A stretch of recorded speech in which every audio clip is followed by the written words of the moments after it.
June 19, 1934, the Federal Communications Commission is created to regulate broadcast and wired communications. April 16, 1987, the FCC delivers a warning to Howard Stern. The warning stems from the FCC's clarification of its indecency standard by creating a more generic definition for what offensive language is. April 24, 1987, after getting the warning from the FCC, Howard holds a freedom rally at Dag Hammarskjöld Plaza in New York City. December 7, 1990, the FCC fines Howard Stern $6,000. Fine for the December 16, 1988 broadcast in which a man played a piano with his penis. October 27, 1992, the FCC fines Howard Stern $705,000. The fine is for the October 1, 1991 broadcast for speaking about the arrest of Paul Rubens, a.k.a. Pee Wee Herman. August 12, 1993, the FCC fines Howard Stern $573,750. The fine for the November 10, 1992 broadcast for a conversation regarding the size of actor Richard Gere's penis. May 20th, 1994, the FCC fines Howard Stern $200,000. The fine is for the February 6, 1993 broadcast when masturbation was discussed. February 1st, 1994, the FCC fines Howard Stern $400,000. The fine is for the August 4th, 1993 broadcast for a conversation regarding pubic hair grooming. February 1st, 1994, the FCC fines Howard Stern $39,500. The fine is for the September 30th, 1993 broadcast for a discussion on soiled female underwear. October 15th, 1996, the FCC fines Howard Stern $28,000. Fine for the June 6, 1996 broadcast when porn star Jenna Jameson's father attempted to identify his own daughter's vagina. June 29, 1998, the FCC fines Howard Stern $6,000. The fine is for the February 7, 1997 broadcast for various sexual discussions, including zoophilia.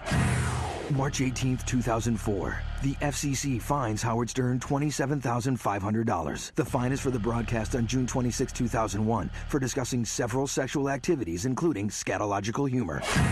April 8, 2004, the FCC fines Howard Stern $495,000. The fine is for the April 9, 2003 broadcast for conversations about finger banging and the anal cleansing product Sphincterine.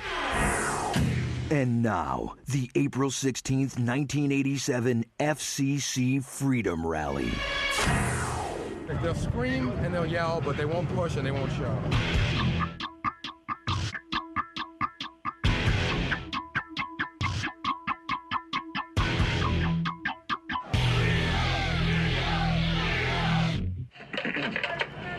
Let's go over to Gary. Can you get me out of delay? I did it. No.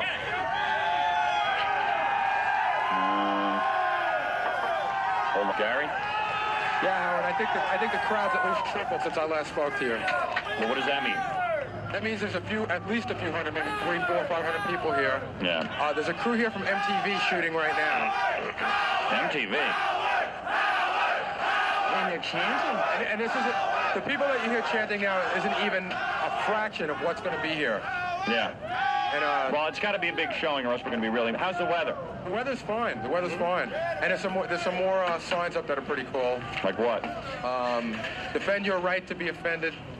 Stern it on or stern it off. It's your choice. Well, that's good. And, what's with your mic?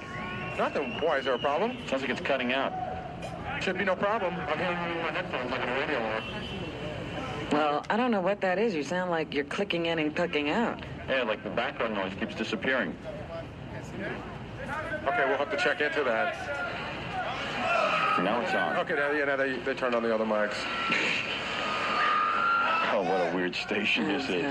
So there were some technical problems at the FCC rally, and as I remember it, I wasn't even at the FCC rally. I was in the studio. They made me stay in the studio, so everything on that end was okay, and it was okay. But, you know, I get blamed for everything anyway, no matter if I was there or not. If an engineer tells me I can do this, I ask him how you're going to do it. He tells me, and I have to be satisfied with that, take his word on it.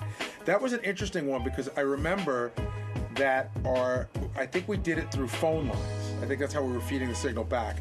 The other option of a way to do that was, which we had done once before, which was insane, which was you would bounce the signal off these little, you would put up these like little receivers on tripods, and you would station them all throughout the city so that the signal would bounce from here to here to here to here and around buildings.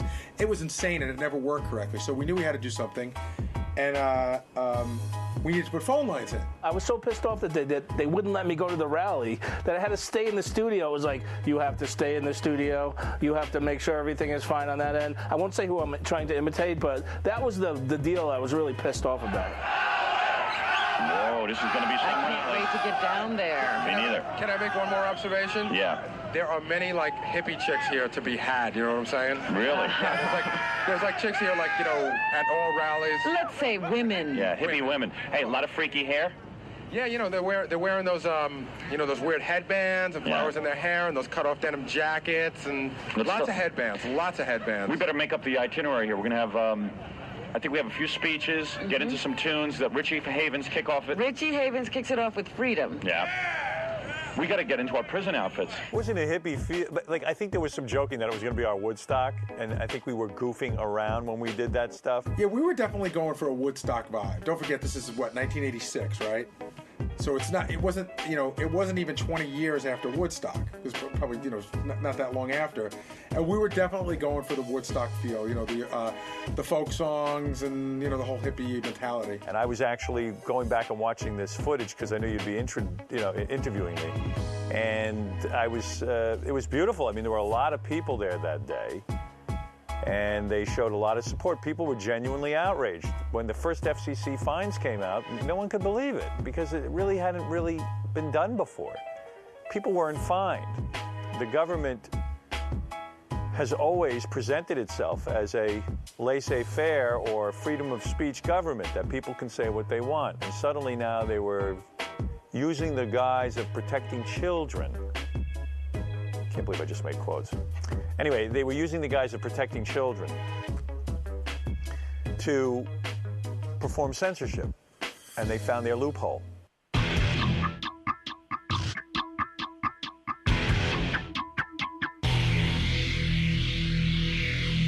I mean, people find them offensive, but so what? Half the people in New York are offensive. I find pornography offensive. Are people closing down the theaters? Are they taking the magazines off the stands? No, they're not. So if you don't want to listen to Howard Stern, you don't have to. But I mean, pornography is protected by our government. And as long as that is, then Howard should be allowed to say what he wants, when he wants, and about who he wants. The ratings showed that Howard's the #1 show. So that means the majority of people want to listen to Howard. America is a free country run by the majority. And if the majority want him the way he is, God damn it, leave him that way. Even if he was wrong, we'd be here today because we love him. We'll die for Howard Stern. We should get back to the absolutist interpretation of the First Amendment, because pretty soon no one's going to be able to say anything. If you don't find him funny, don't listen to him, but don't impose your personal opinions of what you find shocking on anyone else, especially the rest of the people in this country. Howard rules! The fans that came out that day, what can I say? They're just loyal, they're funny, they're scary. I recognized a few of them in the audience, and it's just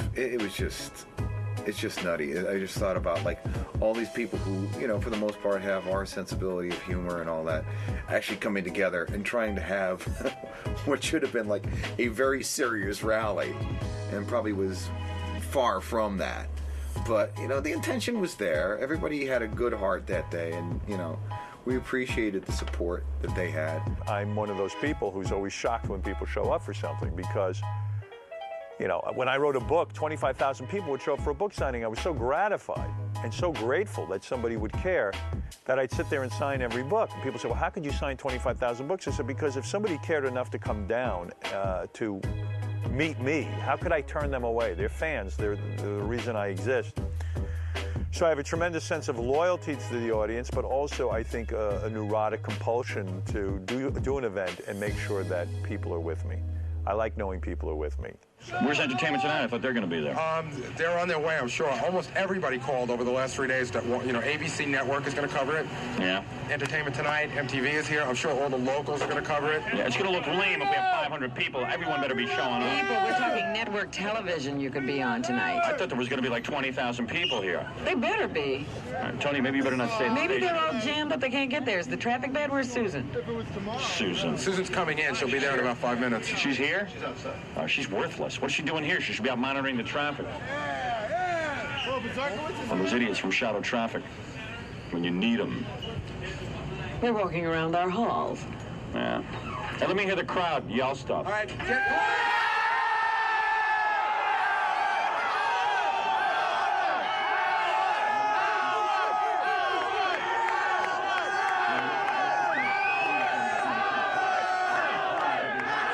I should go fix my hair. 24613 censorship is so obscene. Okay, you guys ready? 2, 4, 6, 13. Oh, man. They're going to have to work on those too. They need practice. You know, the PA isn't on is the problem. Oh, I see. That's right. It can't go on till 9. So they can hear us only on radios. Only the people with radios were chanting. All right. So if you want, get down there. Get down there. It's going to be fun. I want thousands of people. Rub elbows with other hippies like yourself. Yeah, get girls. Girls will be taking their tops off. I think it's going to be a pretty love kind of day. Susan's here already with her top off. Put your top back on, Susan. Susan, where are you? Let me see you. Susan, will you be doing the sodomy song? You did write a speech? All right, Susan will be making a speech. Moving. I can't wait till you get up to speak. I can't wait to see the crowd react.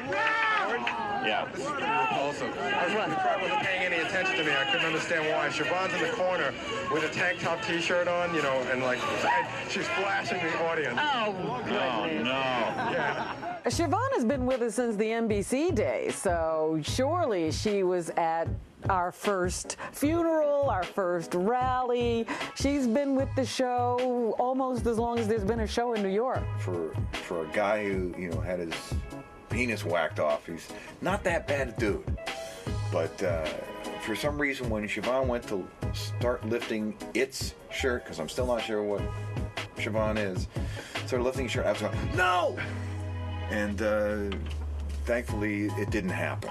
I don't know why it freaked me out in that moment. As I was sitting on my bed, looking at this DVD of the event, and I'm like, gee, thank God. The thing that really struck me when I watched the footage, and this is so weird to say, I'm not saying that Siobhan's good looking, but Siobhan's really aged since that tape. I mean, Siobhan was sort of young and vibrant in there, as I guess I was too.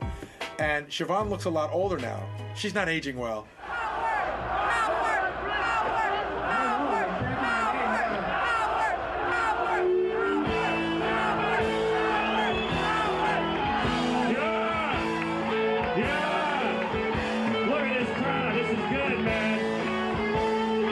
People want freedom, Robin.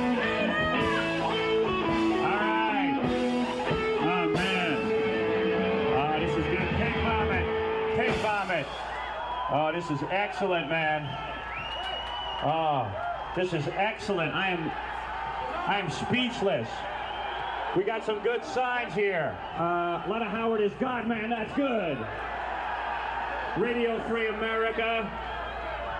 And long live the king, fascist commie creeps. Is it spelled FCC or KGB? That's a good one, man. Oh, man, this is real good. There's even a guy wearing like a hockey mask like that guy Jason in Friday the 13th. Robin, all around, if you can picture it, this Dag Hammarskjöld Plaza, it's like all around is just like cop cars and tons of people on the street. We're going to hose you down now, man. Hey, we got a whole bunch of press here, too. Where are you dudes from? MTV. MTV right here, man. Hey, how come you guys didn't make Gary a DJ? You were smart.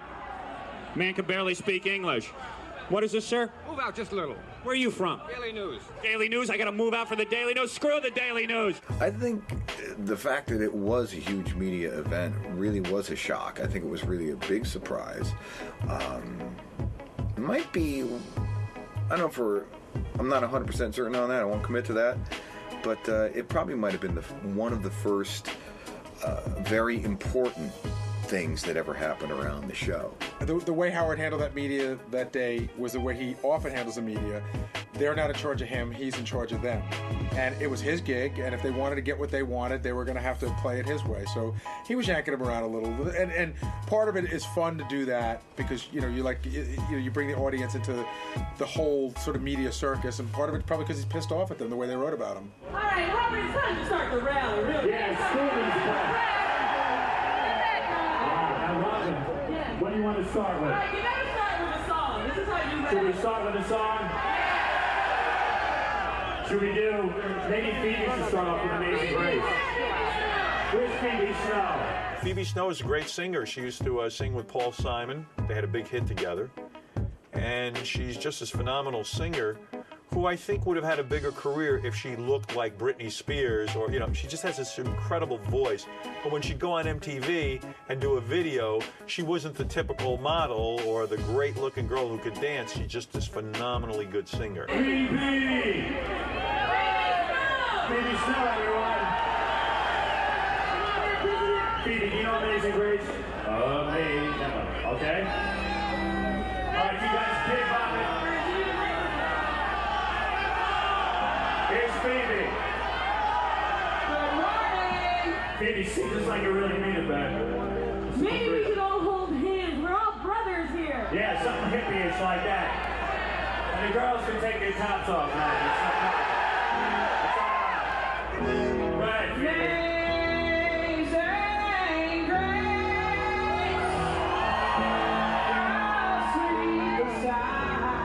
Yeah, baby. The same like me. We're being crucified,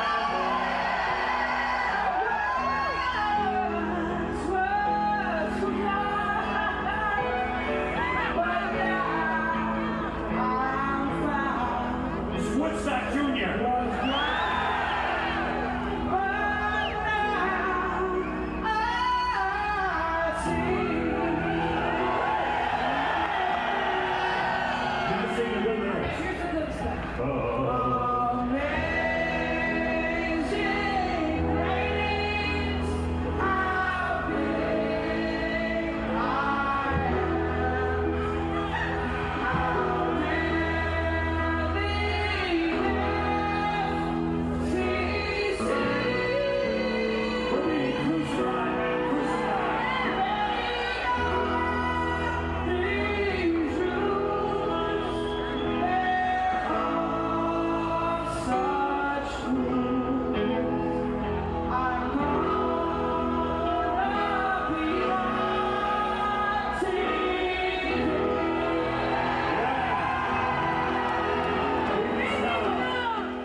The reason we wore prison outfits on that day, I swear to God, I had the same question that you did. It's like, I have no idea why we were wearing those. It's like, that was really that was the dumbest thing we could have worn. I'm going like, I look at it and I go, why the fuck are we wearing prison uniforms? We're not in prison. It's like, you know, we're not going to jail.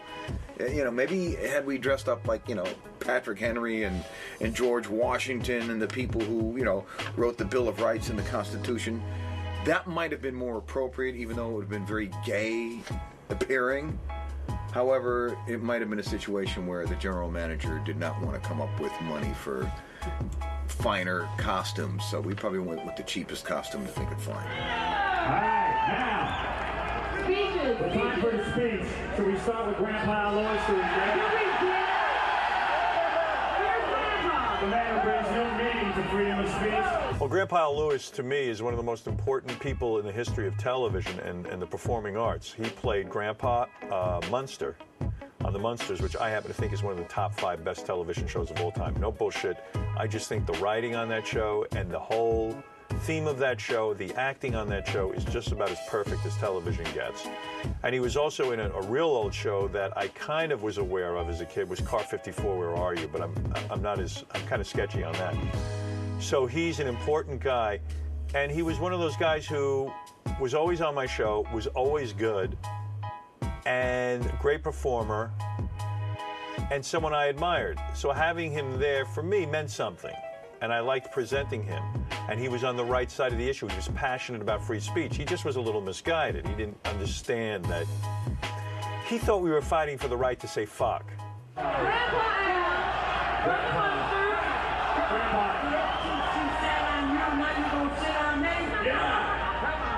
right, so you got 60 seconds, Grandpa. Say something to the crowd. Now say it with a clean kind of way. Like the way you do. Yeah. First of all, I am so happy that we are all here together. I mean, that is beautiful. It's beautiful. It's beautiful, man. And we all know why we're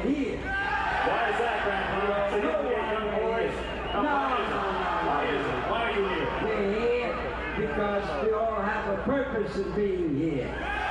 And that purpose is to say, fuck the FCC.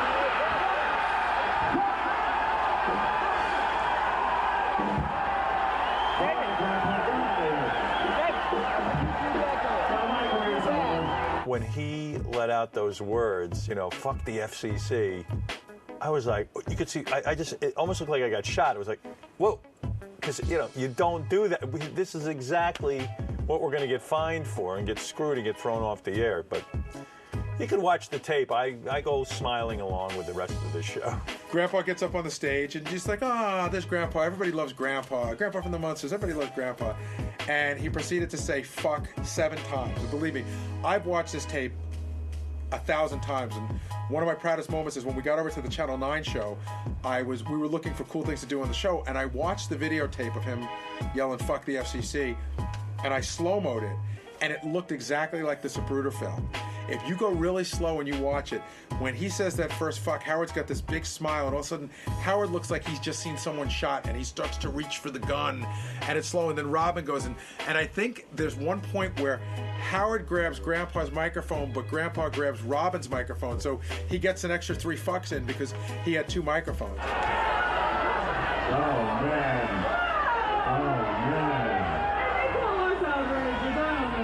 We're going to go sedate Grandpa.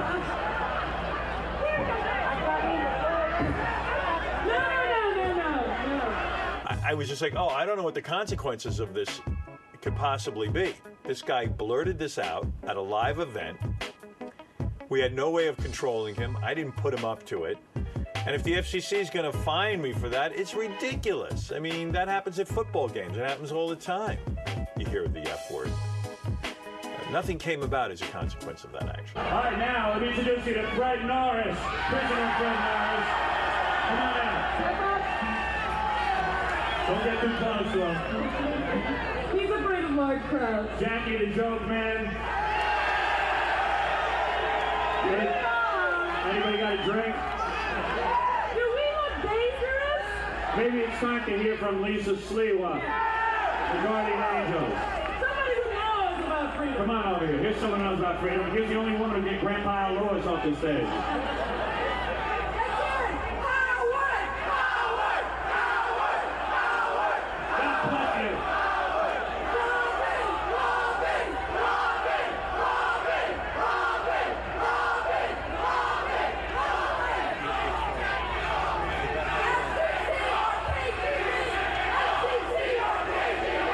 I was surprised, too, to see the presence of the Guardian Angels. I forgot that Lisa Sliwa, now I think her name is Lisa Evers, they divorced. The Guardian Angels were there, and I was a big supporter of the Guardian Angels. And I felt that they were doing a good thing. And it was weird to see the police there with the Guardian Angels, and now I know the conflict there. I wonder if the police were upset that the Guardian Angels were there, because I didn't want to intentionally piss off cops. I'm a huge fan of the cops and what they do for us. I'm a big supporter. So, but that was interesting to see. I forgot about all of that. And I always liked Lisa on the show. She was very opinionated. She was good. Very polarizing. Some people loved her on the show. Some people hated her. Guardian Angels have always stood up for freedoms of all types. We believe in freedom of speech. FCC or KGB? The world is screwed up. Because we're just having fun. And words never hurt anyone.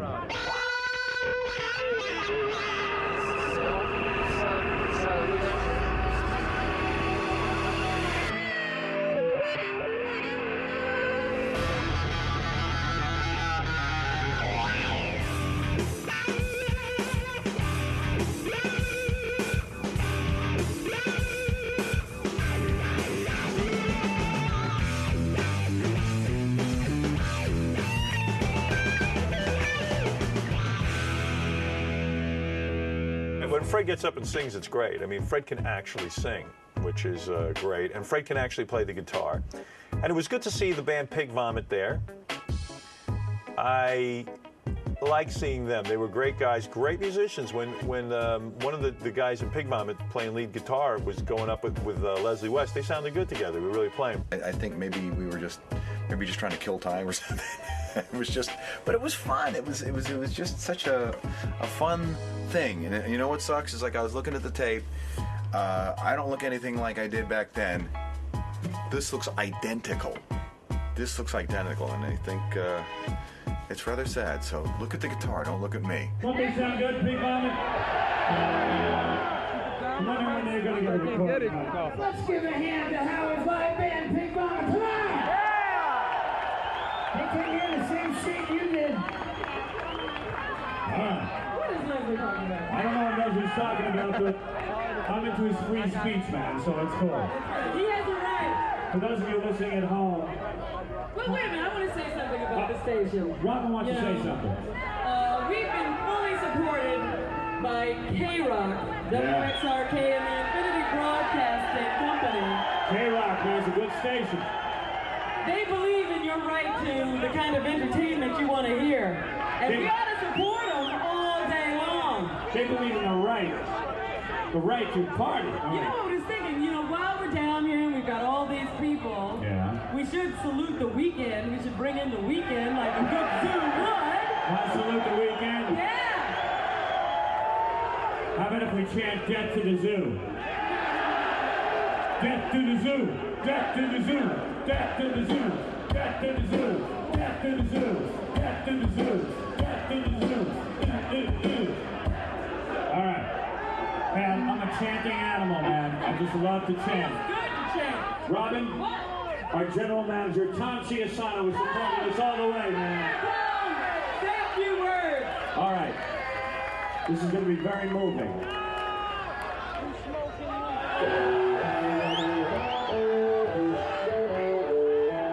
Yeah, I like a nice looking man. Every once in a while, I don't mind admitting it.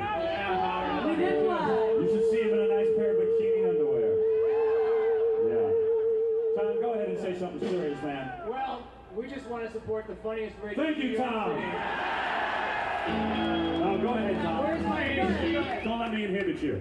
Okay. First time he's talked to me in weeks. As I was saying, I was so glad I was out of town yesterday. Everything was going wrong, Howard. Yes. Tom, do you want to say how much you support us and how great we are? Do I look like a hippie or what? Tom is dressed for Woodstock. He's like Max Yasgard. Yes, he's our Max Yasgard. Welcome to my farm. Tom Chiasano looks like a male model, which is unbelievable. I had no idea. I wonder how old I was there. In 1987. I'm 52 now, so I don't know. How old would I have been there? Somebody do some math. 52 minus 19. What would I have been? 31. I was 31. I wonder how old Chiasano was. I remember Chiasano being the boss, like this older guy who was in charge of us. And I look at that, and he looks like a little boy. He looks like a kid. He must have been 35 or 6, because Mel Karmazin was like 40 when he hired me. So in my mind, these guys were all old guys, but Tom looks like a child in charge of us. I had no concept of that. What did you say? More American than what? I am more American than anybody else. You know it's true because Alexandra said it, Howard. Well, where are you from, Alexandra? Yeah. From France. She's from France. She's not American when she's talking about. Yeah, she knows what she's talking about. And you're big fans of ours? Well, this is beautiful, you know, because the French have always supported us in our revolutions, Howard. I think, girls, it's time to flash for freedom.